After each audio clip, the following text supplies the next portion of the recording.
Hello and welcome to Rusting Souls. A short experience, a horrific one, where two personnel, X and Y, confront the limitations of their own bodies in a dull atmosphere of a destroyed world. Let us see what goes and awaits within this adventure. You'll be able to find a link down in the description below of this video where you'll be able to find this game and be able to download and play it for yourselves. There's nothing left. What? There's no provision left. Shit! And we're already out of supply? Again? In only a few days we managed to use out everything we had. The only thing that seems to be left is some bottled water. It seems that once again we have to say our goodbyes to this house. We'll have to find a new place with new supply tomorrow.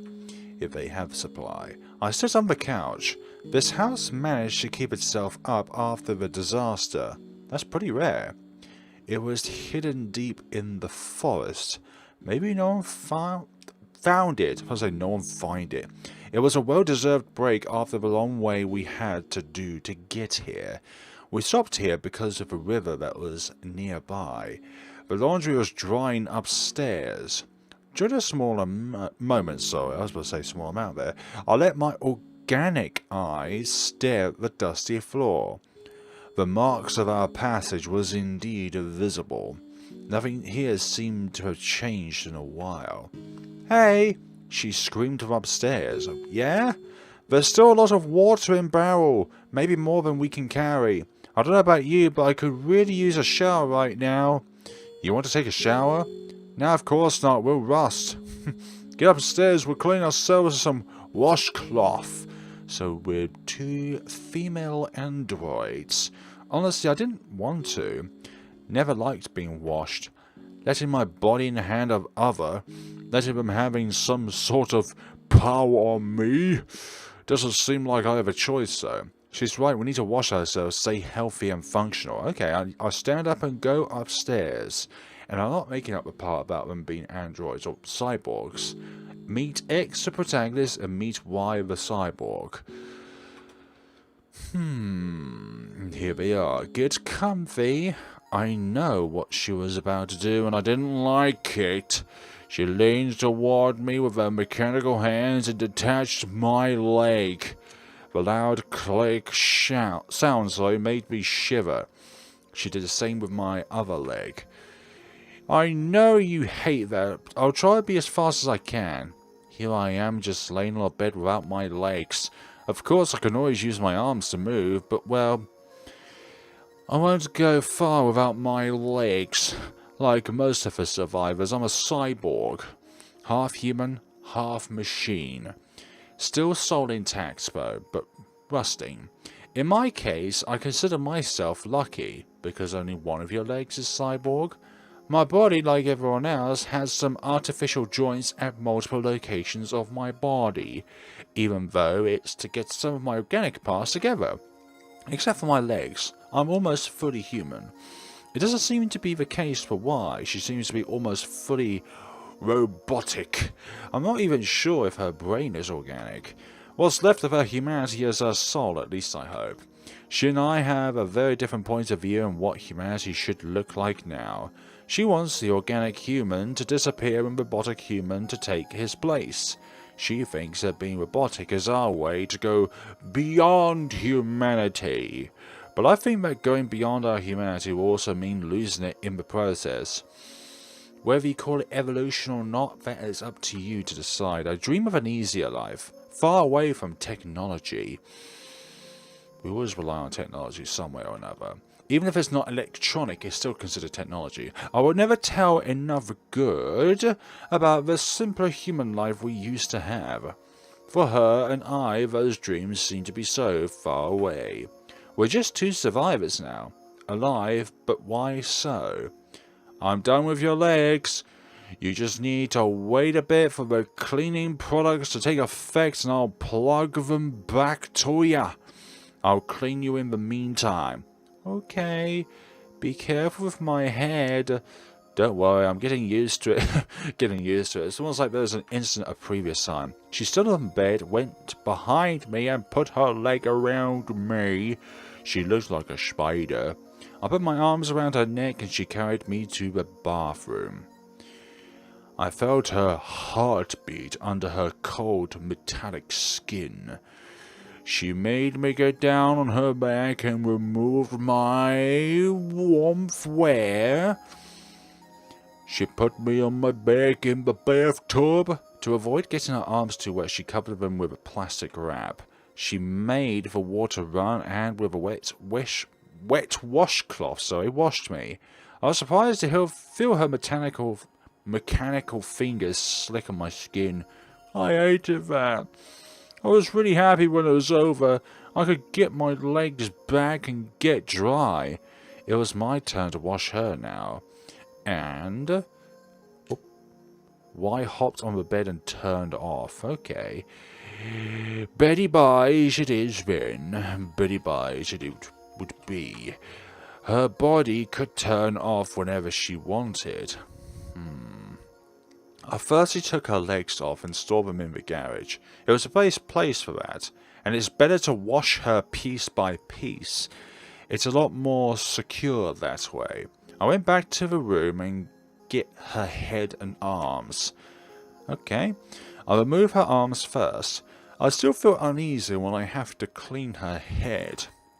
I just can't get used to removing her head and put it under my arm as if it was a football with hair.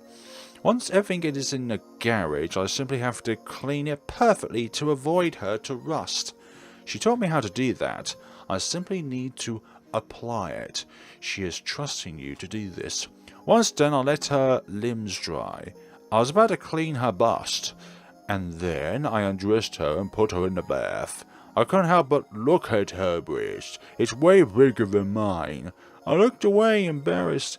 Even though I have no need to feel that way, old habits die hard, I guess. We didn't even have the time to live our teenage years normally. See and feel our bodies grow, talk about the prettiest boys in our school and the handsomest of girls. That always has been a thing I was clueless about, like some kind of myth. That activity. Today, I only see it as a way to repopulate our world in a post-apocalyptic scenarios rather than for joy or pleasure. Love seems so far away, a feeling way too nice for the world we live in. Some kind of myth too. Sometimes I wonder if Y thinks the same as me. Sometimes I wonder if she wants me. It terrifies me to my core. I don't love her that way. I have no attraction towards her. Sometimes I feel some kind of desire in her eyes. Maybe I'm thinking too much. Maybe it's just her robotic eyes that give that feeling. But it just feels weird. Even more so, we have to wash each other. I don't know if she likes when we bath. Even though I feel like she's liking it, I never saw her go too far or do anything weird to me. We rarely wash and only by necessity, not out of a desire to.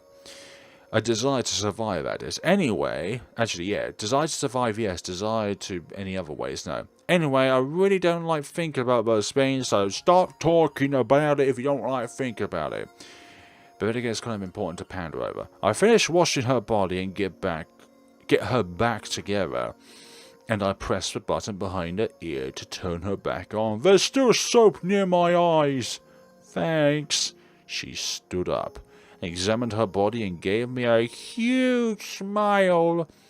You washed me perfectly. Nice job, huger than the atomic bombs on everywhere that is laid waste to civilization as it is. You washed me perfectly. Nice job. I was proud. She took back her drying clothes and dressed up, and the sunset gave the sky an orange colour similar to our hairs. That looks like a lot like radioactive dust. I got back in to retrieve the last supply we had left. Even though our bodies are half robots, we still have to eat. I need to sleep too. Why doesn't though? But she turns off every night as if she were sleeping. She turns back on in the morning. Surely she has, like, energy charges, levels, a limitation in her electricity. She told me it was good for her body to sleep too. If they're renewable batteries, then it would make sense to sleep in this kind of way. I quickly grab our supply. It's just some MRE supply we have to put in some hot water to eat it. It's not tasteful, not bad, but just bland. I always try to add some herbs to give some flavour to it. It's not useful for Wai since she can't taste anymore. It's really a shame that she lost one of her senses. She did not choose to lose it, but she doesn't feel bad for it either. I brought her plate on the balcony, and she didn't notice me at first. I noticed that she was looking far away. She finally noticed me and we sat down with our plates. I felt a breeze. We could only hear the sound of the wind through the branches and the leaves. I don't know if it's just me, but I feel that the rust is spreading. Oh gosh. We can see what seems to be a megapole afar. This small house we lived in was like an Eden to me. We're going back in hell. By that time the night was already set. I was reading a bit with a flashlight as the only source of light. It was really rare to find books in good shape and in the right language. Some of them were only drawing collections. A bit hard to figure out how to read it. But it's really not a problem. I felt my eyes closing a bit more each sound. Wai was near me, apparently trying to build some wings. She hopes she can finish them soon. It'll be way easy to move with those. She scavenged them on some automata we destroyed some days ago. Okay, I'm tired. Turn the lights off. It's late. I need to sleep. Yeah, okay, no probs. Now I can't see my wing capabilities. She removes the battery from the flashlight and puts it on charge for tomorrow. Surprised there's still electricity around here. Nights are really calm and dark. It's probably better that way. When we see lights outside, it's always a bad sign. Yeah, intruders. Explosions, gang, scavengers, gunshots. Light is always related to danger. It's really dull said this way, but I got used to it. I have lived this life for a long time now. Oh, something's happening. I woke up gently this morning. Sun rays going through my curtains. I'm really tired though. I'm sad to leave this house. It was the best thing to happen to us in a long time. I go downstairs. Wai tidied our stuff already. We can go now, even though I don't want to. Half an hour later, we're ready to get back on track with our adventures. I say goodbyes to the house one more time before going into the forest. Surprised there is a forest in a nuclear aftermath, or whatever kind of aftermath took place that allowed people to adapt to cybernetic enhancements to allow to survive. The slight breeze was appeasing. I felt the leaves and trees around me. I felt like I was in a fairy tale. The light filtered by the leaves gently caressed my skin. It felt magic. It felt like magic. The more we walked, the more our footsteps sounded metallic.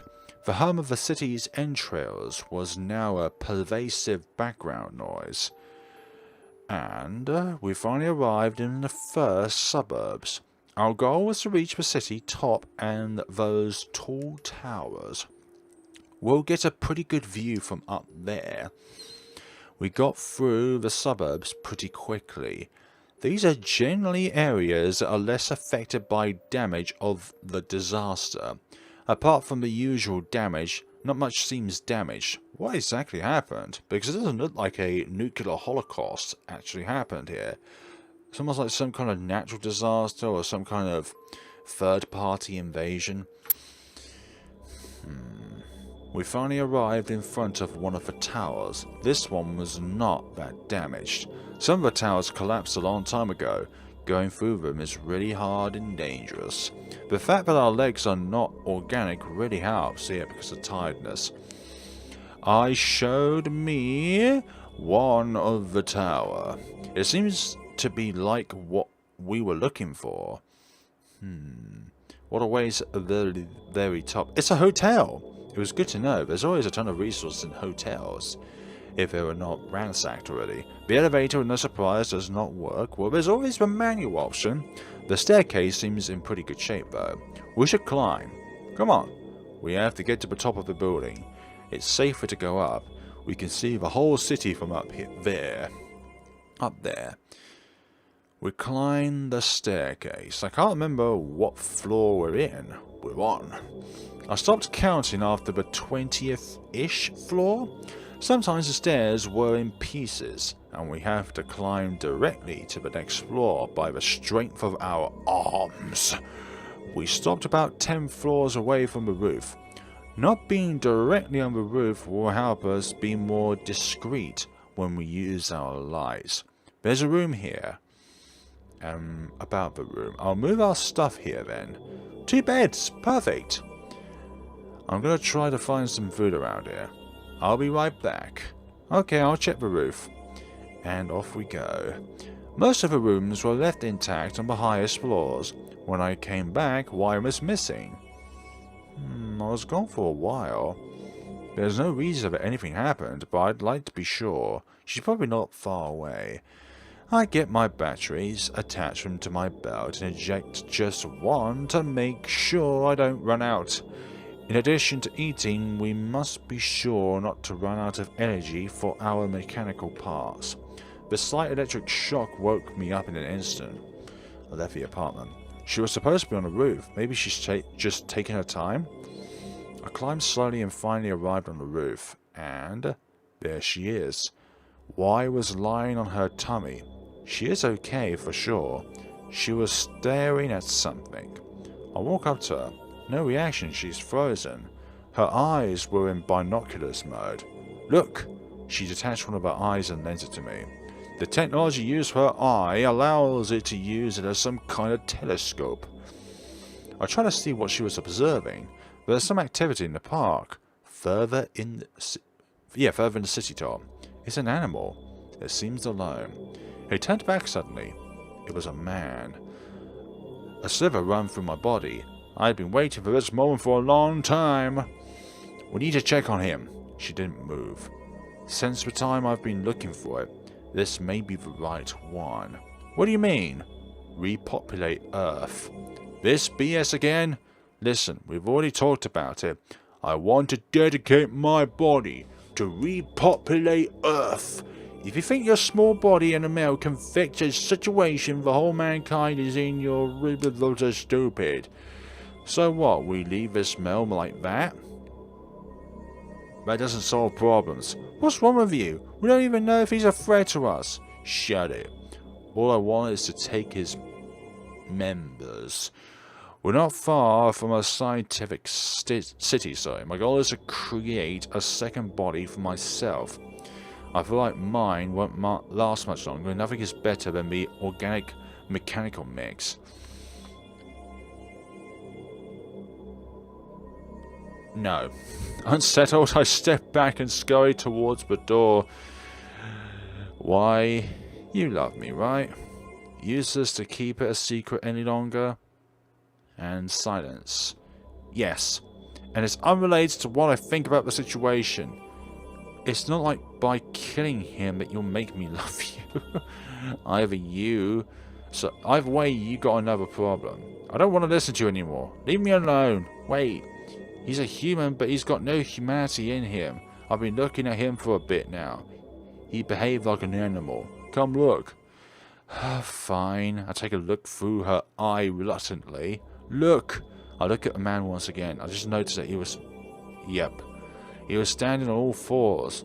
Mouth wide open. Drool was running down his face. A person turned into a...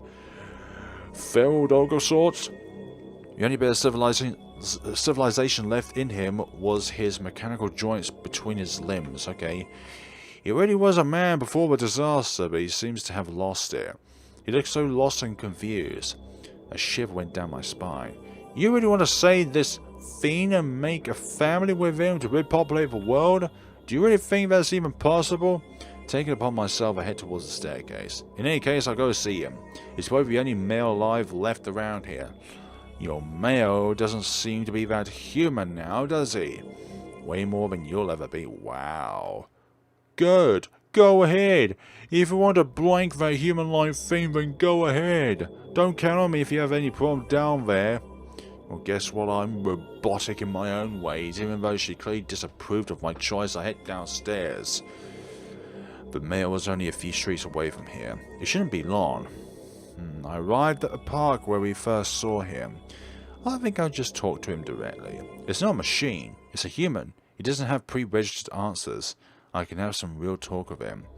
I cannot believe it's impossible, but the only man I found became an animal. It was necessary. I need him to procreate. I was ready to sacrifice my own body for humanity to survive. The silence is heavy. I walked slowly and discreetly through the park. Suddenly I felt something. Someone's looking at me. He was here. I don't know where, but he's here. Before I could think about what to do, he jumps on me. He buries his teeth deep into my neck. I scream.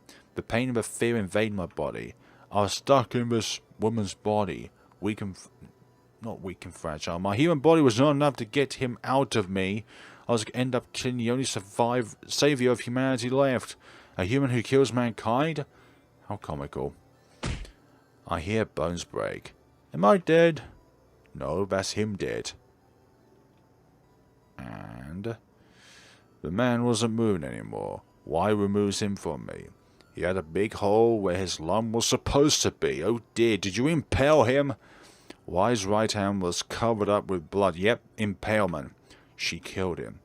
Is this your humanity?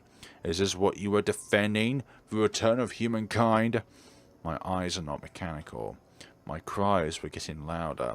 Before anything could happen, I passed out. You're not seeing the situation. You're being a bit of an automaton, Y. I woke up. It's dark enough so I can't see anything. I don't feel my body. I don't know where I am. It's way too dark to see anything. I can't move. My limbs are not responding. I'm scared. I'm so scared. I'm trying to scream, but no sound comes out of it. I don't think I've even managed to open my mouth. I see a shadow moving towards me from the corner of my eyesight. I didn't notice I was alone. Calm down. It's me. I want to die. Hey, chill. I recognize Y's voice. I'm so scared I can't calm down. The fiend really screwed your neck up. Your back is really in bad shape. I have to stitch you up. And since you have such a weak organic body, I stitched the wings I was working on you. I want to scream. I don't want to be a robot. No more than I already am. I don't want to be like you, Y. I don't want to. I want to project this mechanical upgrade. Once again, I woke up, sorry. It's daytime. Y was sitting in the corner fixing a robot she probably found when I was asleep. Suddenly everything came back to me. I touched my neck. It was hard and cold. Mechanical. Metallic. I can't believe it. My upper back was metallic now. I could move her, so I stood up. She doesn't look at me. I stood right in front of her. I hate you. I saved you. She turned around to face me. She was covered with blood. My eyes filled with joy. She seems heavily despaired. Her genitals were butchered. She tried as much as she could to replace it with the genitals of... Oh, that man. A screech echoed in my head. I tried to back off, but I fall to the ground. This can't be happening. Now we can't... I scream as loudly as I can. It's horrifying. Blood's dripping on the floor. Listen, it was the only way to keep those organs functional. You seem to really care about it, and... Back off, don't go near me! You're a monster! You destroyed your body for the sake of my love? I did this because I hate what I am. I never wanted to be I wanted to be able to love one. This mechanical body helps me because whatever I want, that's not the point. Even if you were to be a man, I'll never want you. I don't love you. You heard that I do not love you. Good for you if you feel happy in that mutilated body. Be a man if you wish. But that'll never change the fact that I don't love you. You can be a man if you want, but just remember that your technology will never surpass humanity. Your machine can't change how I feel about you. The joy in her eyes disappeared. I went to the door to flee. She leaned towards me, grabbed my arms. I panicked. I pushed her and made her fall. I removed her limbs. I did not trust her anymore. At all. She hurt me and mutilated her body. I couldn't let her continue. Without listening to her screams, I removed her head, then her arms, her legs. I didn't understand a word she was saying. So she used the remains of that man, and then she modified her metallic body to have more parts. I'm not going to try and be too direct about this. I don't even know if she was trying to talk or scream. And I got out of the room and closed the door. My hands were covered with blood. I could only hear her head scream. Her muffled cries echoed. I don't know if it's in my head. It was silent now. I need to be honest with her. While sobbing, I said, "Listen, I don't love you. But you're a friend. A great friend. You saved my life many times. You are my only family. Despite the gap between our convictions, we can live together. But I can't give you plastic love." Her screams turned into sobbing. "I did not want to come to this. You forced me. Your technology can push your human limits. You can become a man if you want, but you can't change my feeling. I'm sorry. You didn't give me a choice." I stood and got out. I needed to breathe a bit. Take a break outside. I was not ready for whatever waits for me behind this door. Her screams kept on echoing in my head. I lay down on the bed in some other room. I burst into tears. Fear kept me from crying, but now I was just tired. I stood up. I need to put her back together and help her. I must save her. When I came back, the room was quiet. I'm scared. The door is open. I walk in. No, she was. I was assuming. I'll never forgive myself as she. No, she's just off. Her LEDs were red and not orange. Oh my gosh, they should not be red because it's like Skynet sort of thing. Turning my head, I saw that robot we had picked up wasn't there anymore. No. No. She fled by putting herself in the robot. I don't know what she was going to do. I don't understand. Why? As the panic spread from my body, I felt a cold breeze coming from the roof. A different kind of horror, this game. The door was open. She was up here. Suddenly I couldn't control my body no more. My instinct took over. I rushed inside the bedroom and broke the window. I walked out of the building, and for the first time I used my legs to their full potential. I climbed the building. The wind was whipping my face. I felt my heart scream. And I leaped, landing on the roof. She was here. The robot we picked up, crawling with the few arms it had left. She was inside it. She was getting close to the edge. I ran, using all the might my legs were allowing me to do. She tipped over. I lost her from my sight. I jumped. I catched her. I felt her body against mine, the warmth of her heart. Without realizing it, I was laughing, and I heard her laughter join mine.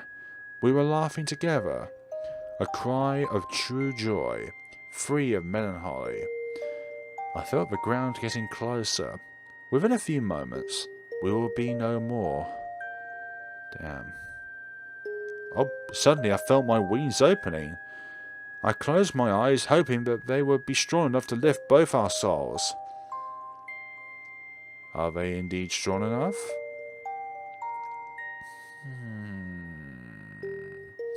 Were they strong enough? Unless this game's going to end on a cliffhanger. Which is always possible. And there are dots on the screen, but nothing else at this point in time. Is this it? Okay, that was it then. Was it? It just feels like the game just suddenly abruptly closed without any kind of credits on the screen or anything like that.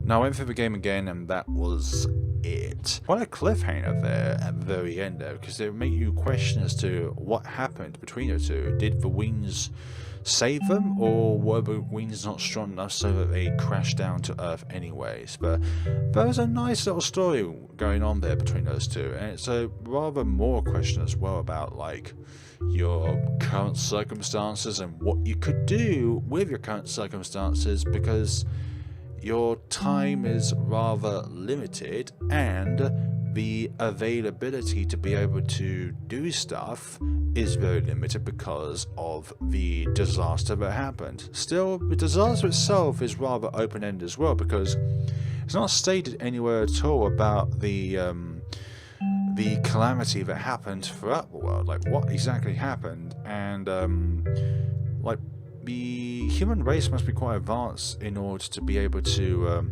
replace parts very quickly like that. Like with X and Y's case, when X's head was bitten by that rabid man, Y was able to very quickly replace that part of X's neck so that she would be able to survive and stuff like that. But that's like a rather post-apocalyptic horror visual novel with some kind of fantasy involved with the wings and stuff like that. Rather mystique, but also rather rustic and sad at the same time. And that's in a good way as well, because it displays a kind of emotional trauma between these two. Like, they have very complex feelings, but also very different feelings, very different viewpoints on the world. So I really like this short visual novel. Please give it a try for yourselves. Thank you so much for watching, and take care of yourselves, people.